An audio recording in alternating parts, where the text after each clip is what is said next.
Assalamualaikum warahmatullahi wabarakatuh. Perkenalkan, nama kakak Siti Latifah dari Magang 3 Universitas Muhammadiyah Purworejo. Pada pembelajaran kali ini kakak akan menyampaikan materi IPS tema 2, yaitu selalu berhemat energi, subtema 2, manfaat energi pada pembelajaran ke-1. Mari adik-adik kita simak pada pembelajaran berikut ini. Baik adik-adik semua, mari kita mempelajari tentang pembelajaran 1. Di sini ada kompetensi dasarnya, yaitu 3.1, mengidentifikasi pemanfaatan sumber daya alam. Sumber daya alam itu terdiri dari ada pengertian, fungsi, manfaat, serta contohnya. Apa sih manfaat sumber daya alam itu? Nah, di sini ada beberapa fungsi dari manfaat sumber daya alam. Yang pertama yaitu sebagai bahan industri dan bahan pembantu industri. Contohnya yaitu susu hasil perahan peternakan sapi. Apakah semua akan diminum secara langsung? Oh, tentu tidak. Susu lebih bermanfaat jika sudah diolah di pabrik dan dikemas dalam bentuk kotak maupun kaleng. Fungsi yang kedua yaitu sumber daya sebagai sumber daya energi. Contohnya yaitu minyak bumi dan gas alam. Maksud dari sumber daya energi yaitu sumber daya alam yang benar-benar bisa dimanfaatkan sebagai sumber daya energi. Kemudian selanjutnya yaitu fungsi sebagai sumber daya pertanian. Contohnya yaitu tanah dan air. Nah, pertanian itu termasuk sumber daya alam yang dapat diperbarui manfaatnya dan sangat baik. Dalam sumber daya alam ini tidak pernah habis. Sumber daya pertanian ini meliputi persawahan yang menghasilkan sumber daya alam yang berada dalam kebutuhan pokok manusia. Contohnya, kita menanam padi. Padi ini akan menghasilkan beras sehingga beras dapat dimasak menjadi nasi. Itu merupakan sumber daya pertanian. Kemudian sebagai sumber daya alam lingkungan, ada beberapa manfaatnya yaitu untuk memenuhi kebutuhan sehari-hari, meningkatkan ekonomi di daerah tertentu, sebagai cadangan bahan alam di daerah itu sendiri untuk digunakan sewaktu-waktu. Contohnya itu pegunungan, pantai, dan lain sebagainya. Sumber daya alam lingkungan ini dapat mendukung pariwisata, panorama, pegunungan, pantai, dan laut. Dan semuanya dapat menjadikan objek wisata yang banyak menghasilkan. Dan sehingga pantai memiliki banyak manfaat. Pantai dapat dimanfaatkan sebagai objek wisata, tambak garam, dan tambak ikan. Nah, sedangkan pantai merupakan sumber daya alam yang sangat penting. Manfaat lain pantai tidak kalah penting dan adalah sebagai pelabuhan. Nah, di sini ada gambarannya yaitu pegunungan, pantai, dan laut. Secara umum ada dua pengertian fungsi pelabuhan, yaitu fungsi secara umum dan fungsi secara khusus. Yang pertama itu yang secara umum. Pelabuhan merupakan sebuah fasilitas di ujung samudra, sungai, atau danau untuk menerima kapal dan memindahkan barang kargo maupun penumpang ke dalamnya. Kemudian secara khusus dibagi menjadi 4 bagian, yaitu pintu gerbang atau gateway, yang kedua penghubung atau interface, dan yang ketiga mata rantai atau link, dan kemudian yang terakhir kawasan industri atau industri entity. Di sini kakak akan menjelaskan satu persatu bagian dari yang secara khusus. Yang pertama yaitu pintu gerbang atau gateway, yaitu suatu negara atau daerah karena suatu kapal dapat memasuki suatu negara atau daerah melalui pelabuhan negara atau daerah yang bersangkutan. Kemudian yang kedua yaitu penghubung atau interface, yaitu segala fasilitasnya yang tersedia dalam melakukan kegiatan pemindahan muatan dari angkutan laut. Contohnya yaitu kapal ke angkatan darat atau sebaliknya. Kemudian yang ketiga yaitu mata rantai atau link. Melalui proses transportasi atau pengangkutan, muatan dari daerah produsen atau asal barang sampai ke daerah penerima atau konsumen.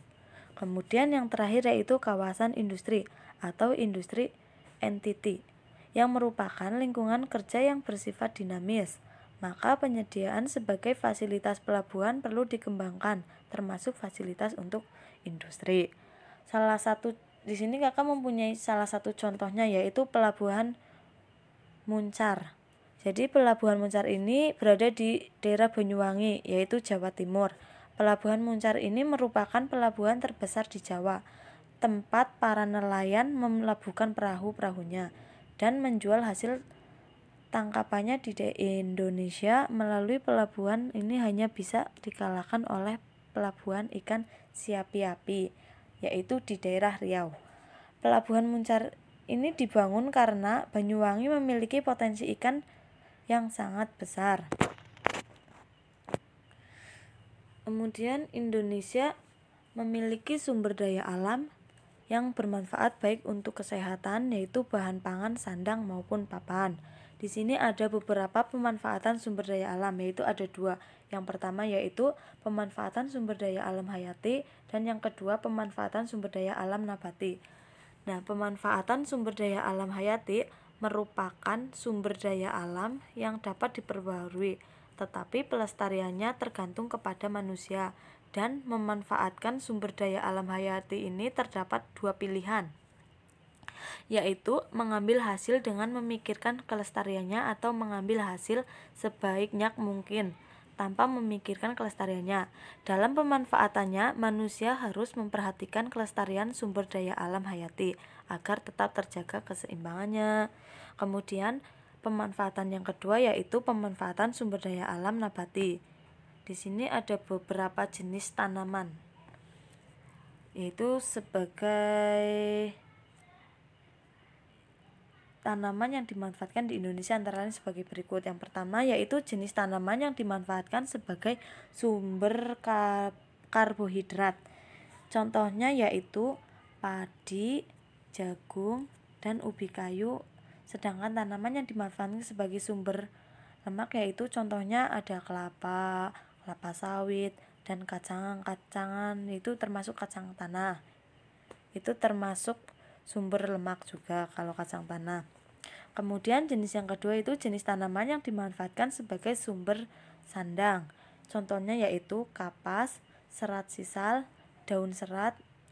Kemudian tanaman yang menghasilkan serat ini juga kita memanfaatkan untuk bahan pembuatan kantung goni dan bahan pembungkus lainnya. Sedangkan yang selanjutnya yaitu jenis kayu yang dimanfaatkan sebagai sumber papan dan bahan bangunan. Contohnya itu ada kayu jati, meranti, rotan, dan bambu. Dan hasil dari kayu jati ini bisa dibuat sebagai kursi, meja, lemari, dan banyak juga. Kemudian jenis tumbuhan yang dimanfaatkan sebagai tanaman untuk industri. Jadi orang membudidayakan beberapa jenis tanaman secara luas dalam bentuk perkebunan. Contohnya itu ada teh, kopi, tembakau, lada, vanili, dan lain sebagainya. Jadi biasanya orang itu pada perkebunan teh itu orang itu lebih menyukainya untuk tempat wisata, dan biasanya itu buat tempat foto-foto. Kemudian jenis yang selanjutnya itu jenis tanaman yang dimanfaatkan untuk minyak atsiri. Contohnya yaitu serai, cengkeh, tengkawak, minyak kayu putih, kenanga, dan lain sebagainya. Kemudian jenis yang selanjutnya yaitu jenis tanaman yang dimanfaatkan sebagai tanaman hias, yaitu tanaman hias seperti bunga mawar, bunga anggrek, dan melati, dan banyak juga berbagai bunga-bungaan. Kemudian yang selanjutnya itu tanaman yang dimanfaatkan sebagai sumber protein adalah contohnya itu kedelai, kacang hijau, dan serta kacang-kacangan lainnya. Sedangkan jenis yang selanjutnya itu jenis makanan pokok. Nah, di sini ada jenis makanan pokok yaitu yaitu singkong. Nah, singkong ini banyak manfaat dan kegunaan. Yang pertama yaitu singkong sangat mudah dibudidayakan dan terdapat di seluruh Indonesia. Nah, jadi di Indonesia ini banyak yang membudidayakan tanaman singkong. Tanaman singkong ini adalah termasuk makanan pokok yang dihasilkan oleh para petani. Kemudian manfaat dan kegunaan singkong yang lainnya itu ada singkong dapat memberikan pendapat atau tambahan kepada para petani. Kemudian singkong dapat dijual belikan di pasar-pasar maupun di warung-warung. Nah, di sini ada berbagai olahan dari singkong. Nah, singkong itu bisa dibuat menjadi getuk, keripik, dan banyak lain. Banyak macam-macamnya. Kemudian singkong ini merupakan makanan yang kaya karbohidrat, terdapat kandungan gizi. Nah, seperti protein, vitamin, kalsium, fosfor, kalori, lemak, zat besi, dan vitamin B1. Dan ini banyak manfaatnya juga loh kalau singkong. Kemudian di sini kakak mempunyai beberapa soal. Nah, ada 5 soal. Soal yang pertama yaitu sebutkan 4 manfaat dari sumber daya alam. Kedua, sebutkan contoh dari sumber daya energi. Kemudian nomor 3, sebut dan jelaskan 2 manfaat sumber daya alam. Yang keempat, apa saja jenis makanan yang terbuat dari olahan singkong. Kemudian yang terakhir ini, singkong adalah makanan yang kaya karbohidrat. Sebutkan apa saja kandungan gizi yang terdapat pada singkong.